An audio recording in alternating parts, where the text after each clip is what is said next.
Welcome back to Somewhere in October. I'm Alex, and we are ranking the Final Destination movies, all six, including the new one, Bloodlines. I'm going to basically do a mini review of each one when we get to it. This is going to be full of spoilers because we're going to dive into the cast, the story, the rules, the tension, the kills, the premonitions, all of it. I need to make a little disclaimer. I've been putting this video off, okay? And the reason being, while I loved Bloodlines, I thought it was a lot of fun. I thought the Tony Todd moment was so sweet and just so special. The kills were pretty good. We're going to talk about them. I don't have the same love for it series-wise that a lot of other people do. We're going to talk about why when I get to my ranking, but I know some people, I've watched some other rankings, some other reviews. I know a lot of people aren't going to agree with me, but if every ranking was the same, it wouldn't be fun. And that's what I like about Final Destination, because it's always so different for people, but we always have the same one in last place. I've yet to see anybody not put that one in last. So, if you disagree with me, that's totally fine. I just hope you can respect me wanting to stay true, because I actually debated switching some around because I didn't want to make people mad, and then I was like, what's the point of having a channel and giving you a ranking if I'm not going to be genuine? So, I'm gonna stick by how I feel. Okay, don't hate me. So coming in at last place, number 6, is Final Destination 4. This movie, for a lot of different reasons, really loses it for me. When we talk about the premonition, we're at the racetrack. This did have a lot of potential to be insanely scary, insanely freaky. I think it would have actually been better if there was a little bit more in with the racers and not just everything flying at everybody. But the CGI 3D of it all really killed this movie. Already, this premonition was a little bit lackluster because it wasn't as relatable. When am I gonna be on a racetrack? The thing about Final Destination is it makes real life situations unbearable because you think about it, which I'm gonna bring up some of my like funny coincidences after watching these movies, but I'm not gonna have a racetrack one, okay? Like, I'm not gonna be at a racetrack. Maybe one day, I don't know, but it was just already unrelatable. And then when the kills were just so silly and goofy. The later movies in the series really do lean into the goofy, which I can only take a little bit of. On top of that, none of it really hit. It wasn't scary at all. It just felt like, okay, all right. This is definitely the weakest and worst cast. I mean, the main guy, he wasn't unlikable, but he also had no qualities that made me really interested in him and his life and the situation. I often like when the cast bring in random people, and this one we basically just had a bunch of friends, a couple randoms that never get intertwined, and the security guards. So there are going to be a couple kills that I am going to talk about though that I did like, and some of the cast moments that I liked, but there just wasn't enough in there to really root for people and be invested. And I mean, that guy character, I can't remember his name, the blonde one, it reminds me of that guy in the second Jeepers Creepers. Like, that's how off-putting his character was. So the thing about this movie was there wasn't really much premonition to play with. What I like about Final Destination is we usually get clues and we can figure out the puzzle with them. That's what I like the most. I don't really like it when the premonitions are non-existent or they're like so obvious, like you know how something's gonna happen. So nothing was super memorable. The car wash could have been an amazing scene, but of course it didn't actually play through. So I can't call it a really memorable kill, but I still really like the misdirection or at least the interference there. The escalator, despite it looking a little bit silly at times, was pretty scary. That one was pretty scary, I'll give it that. But there is a kill I really liked. I know some people think that the security guard getting hit by the bus, which is basically a callback to the first one, is a little bit redundant, but you have to listen. He says deja vu right before it happens. It is just like a really, really cool moment. I really like that. It was like acknowledging that we're gonna do this again, so I appreciated that one. I'm reading my notes, and where I wrote the rules story section, I said literally none. They barely even dive into what all this could mean. There's no Tony Todd. There is nothing here. They don't play with the rules. They don't play with the story. Death is coming for them in stupid CGI ways, and it's just lackluster. Now, the ending. I did actually like where he has a double premonition, and we find out that it was Death's plan all along, and it's actually a little bit entertaining to know that Death can play with you, that Death can just play a game with you and put you right where he wants you. The last kill, it turned into this like skeleton thing, which was okay, I guess. It just didn't really have an impact. But that whole last scene was ruined because it was like, come back down to earth, space cadet. It just, the acting, it was not there.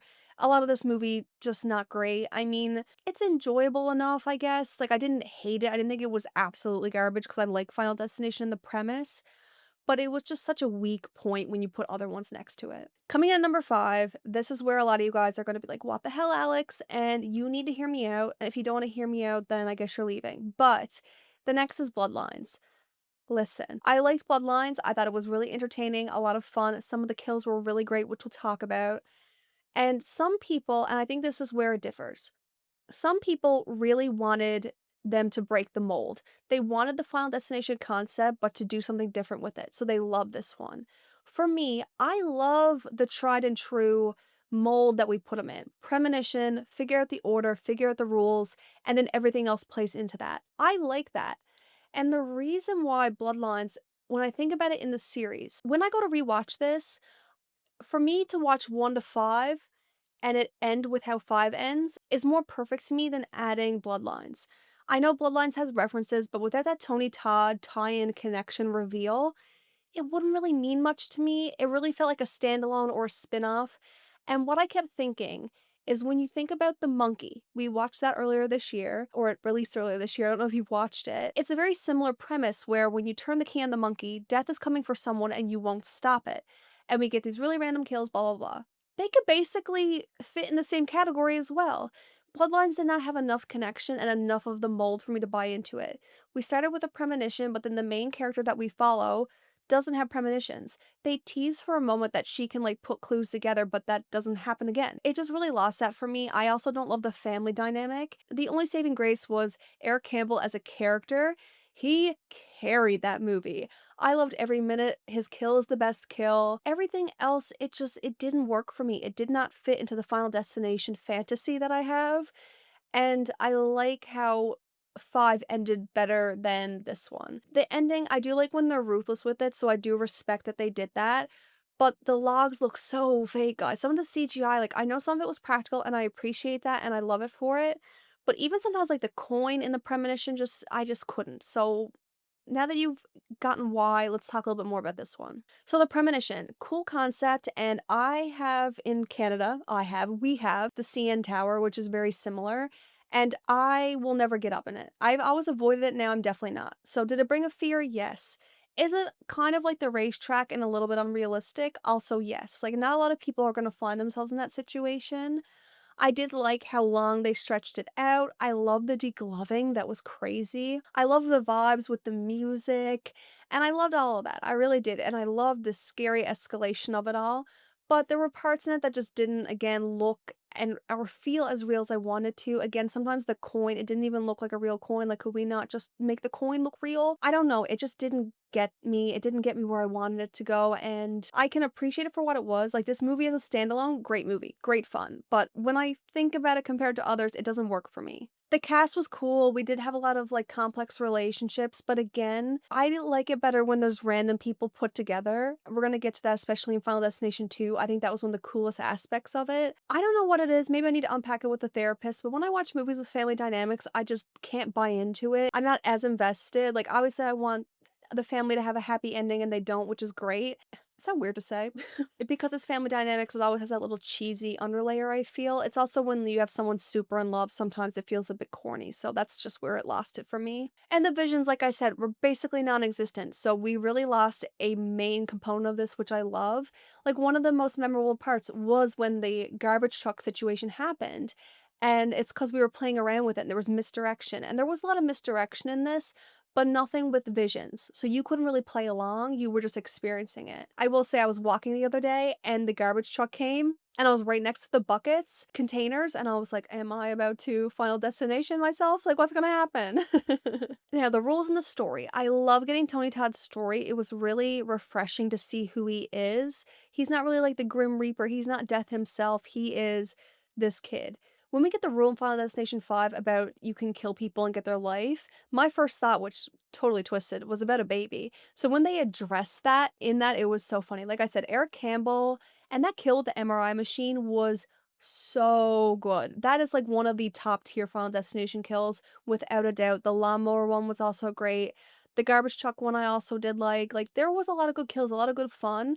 But where it mattered most, like the logs at the end, I think it could have been more memorable if the train just hit them, because the train is also kind of a reference to the third one, so I think that still could have won me over, but I can't forgive it. I can't forgive it, and it does not feel as good as the ending of Final Destination 5, which is why Final Destination 5 is in number 4 for me. So the bridge is much more realistic. I mean, I have a bridge 10 minutes from me that looks just like that. Terrifying, terrifying. One thing that's interesting sometimes is in Final Destination 5, they didn't have I don't think anybody actually died on the bridge. He saved everybody that was in the premonition. So maybe that gave us a bigger cast, but sometimes I like when you mix up the dynamics because you lose people, like we'll talk about in Final Destination 3. And it was really interesting actually to have everybody as work colleagues, and there were some interesting relationships. Some people actually knew each other and were friends, were dating. You have a boss who doesn't know that one of his employees survived, thought he died. Like, it's just funny, but it still was missing something for me, but I did enjoy it more than the family. So although I don't think the kills were as fun as Bloodlines, there wasn't as much misdirection and whatnot, the gymnastics one, crazy. That one was just crazy. There was so much going on, so much misdirection, and then it would just snap. No pun intended, but the laser one, I know that one got people afraid. That one got people afraid to go get laser. I do kind of wish she didn't run out the window because it looked cheesy at that point. And even the acupuncture one, even though again it was a little bit corny, the acupuncture part itself, crazy. And then with the visions, there isn't as much vision as there is clues. Again, it's really lacking here. I want the visions, I want the puzzle, I want the premonitions. That's what Final Destination is about, guys. I did like the rules. I did like introducing the fact that you can kill someone and take their life because one, like we see in this with Roy, you don't really know how long somebody has. So there's really fun comedic parts you can have with that. I actually really liked it. And when the plane part falls on him, very Donnie Darko, so I liked it. Because we kind of tease that concept without actually having it told to us in the third one, because we have Ian, and he is very much like, well, what if I kill you? What if I do this? What if I mess it up by doing this? So I liked his character in that for that. So it was interesting to see this play out. I believe it's Peter, the guy who actually decides to kill. I actually really liked his character development. I thought it was really interesting. I was just much more invested, and the reason this one just really wins over Bloodlines for me is when we get to that ending and they are on the plane. Oh, it feels like wrapped with a ribbon and a bow. You know what I mean? I just liked it a lot more. I do almost wish they play with that concept, turn into like Final Destination The Purge. Somebody make it. Somebody make it. And now we're getting into my top 3 Final Destination movies. Listen, you might not agree with me, but this is just my opinion, and it could change next week, so don't hold it against me. Coming in at number 3 is Final Destination 3. I will say the more I sit on this one, I like it a little bit more than the first one. But the first one just has the vibes that I like, so we'll talk about that one soon. But Final Destination 3, the premonition definitely sticks with you. Anybody who goes to roller coasters, not anybody, some of y'all are brave, but when you go to roller coasters and stuff, sometimes you do panic. Like once you're strapped in motion, you're like, why did I do this? It's like when I get on a plane, LOL, Final Destination 1. When you get on a plane and you're up in the air, and I'm like, if I crash right now, was this really worth it? Was this trip worth it? That's what goes through my head. So I feel that way on a roller coaster. So I really did like that. It was a little bit splattery and silly, but I did like it, and mostly because the emotion we have the main character go through, Wendy, this is one where they really spice up the cast. They're all basically in the same school, but they're different from one another. We also have, like, mystery people on it that they don't know right away, and then the 2 main characters, they lose their significant others, so they're kind of forced together, and we have this really odd, would-have never been friendship form. So I just really like that. It helped me root for everybody. We are, of course, missing Tony Todd in this one. I believe he's the voice, but the visions in this one were probably the most fun. I think I like the visions best in this one because we got to play the puzzle. She had the photos, and there was a lot of misdirection. You're looking in it. I mean, the gym one, the misdirection was crazy. The tanning bed is kind of when we got into the clues. We have the guy with the fan. We have the Ian McKinley sign, the nails, the nail gun kill. That was crazy, guys. That's one of my favorites. And a lot of it I could just really buy into. I did really love Ian's character. I liked how they introduced somebody who was a little bit more negative on the situation because in Final Destination 2, we have people really come together or just be like, I want no part of it. In Final Destination 3, we have somebody come together, but then they have negative feelings about it because they've been robbed of someone they cared about, and they also feel like the blame is on someone, and they play into that evil part, which unfortunately exists. So I like that that was pushed, and I like that it was expanded on in 5. So I did really like that character, I liked everything, and the ending for me, I really enjoyed because I think honestly, it probably should happen earlier. I like how at the end of 3, we got a second premonition, but we also got a lesson that death can be ruthless. You can all end up somewhere and death will get you. It makes the stakes higher, so I think the ending was really great for that one. Coming in number 2 is Final Destination 1. This one mostly for the tone. I like that it was more dark. I like that we were really figuring everything out with the characters, and the way they figured it out was much more visual. Like a lot of the later movies, they speak it out loud or they read an article or they're playing the game, but they don't actually know the rules and they don't decide to learn them or introduce us to them. So I like that this one we really got through the process. It's hard not to take your hat off and give flowers to the first of the bunch. There's something about it being the first. I do think I prefer different elements of different movies. So, like this one, I don't love the ending. I don't love the alternative ending. Although it shows death can be ruthless, it doesn't do it enough. I think we really needed something a little bit harder, but at the same time, we needed Claire in the second one. So, it's hard to judge. I like the cast in this one. I think there was a lot of like stereotypes, but they all fit together while not fitting together. That's what I want in a Final Destination movie. I want people who don't fit together forced to come together. Whether that be they're unknown to each other or they are in similar circles but they don't really hang out. Because then you also have natural conflict of people not wanting to be involved, people becoming invested, people not afraid to call you out or whatever. I think I also forgot to mention sometimes their detective storylines. In Final Destination 5, the detective storyline pissed me off. I get why at the end we need him to come in, but sometimes I think he was reaching. And we see that a lot in these movies. It makes sense for Final Destination 1. The plane premonition, although compared to other ones, I do wish it was longer. It really sticks with you. It really sticks with you. And the moment that it comes true is such a perfect moment, and it makes you scared of flying, all right? Freaks you out a little bit. So the premonition was great. There was a lot of signs and clues, so I love that. Lots of misdirection.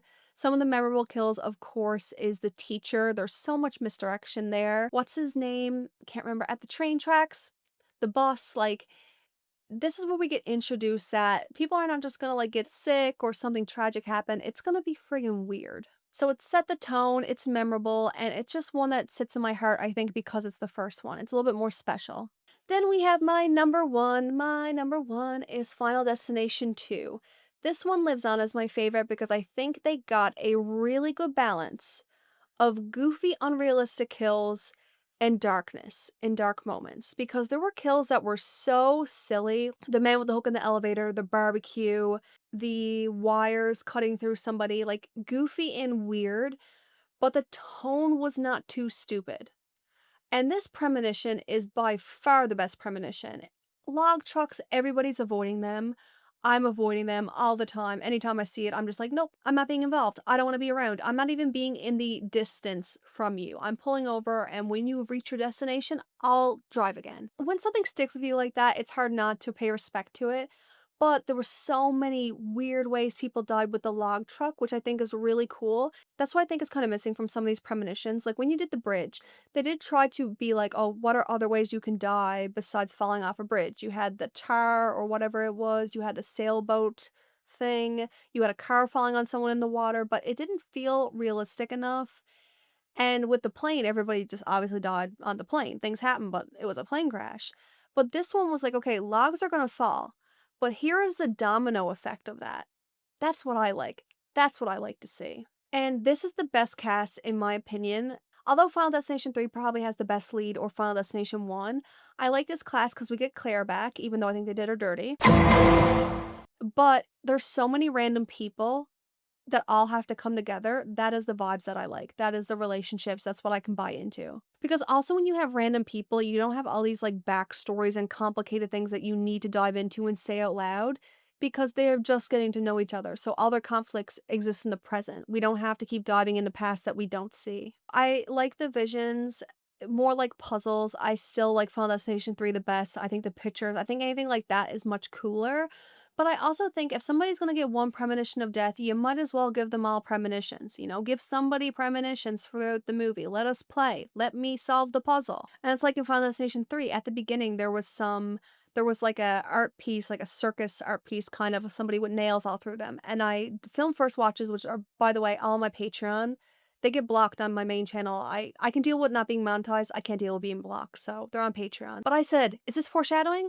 And it was. And again, my top one is not gonna have the best of everything because every movie has something the other doesn't. I really did like the rules. We learned a little bit more about the rules about having to die and come back again and thinking it was the baby. Like that was a whole driver of the plot, which I think was really great. And we got again to figure it out with everybody else, which I really, really enjoy. I like having to figure it out with everybody. I don't like just being given like Final Destination 4, here it is, and then all you have to look forward to are the kills. And when the kills don't live up to it, you're like, why am I watching this? This one, if you didn't like the kills, you might like the story. If you didn't like the story, you might like the relationships and the coming together and all that. But I think you should like the kills. Because, I mean, we have some good kills in this one. I mean, the airbag one totally caught me off guard.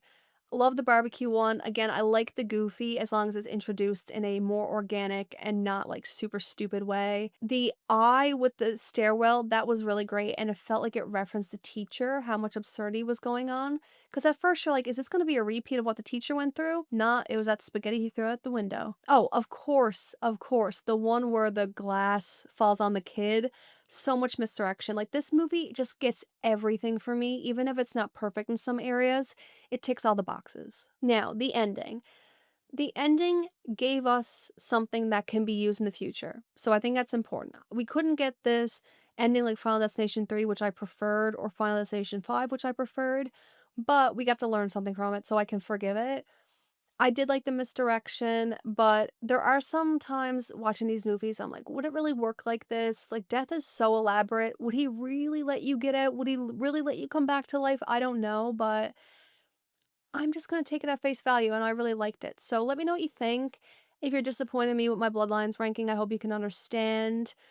I do like this franchise though, it's a lot of fun. I don't know if we'll get another one, but right now mine ends at 1 to 5, and Bloodlines I'll just watch on my own. Maybe double feature with the monkey. So, see you in the next one.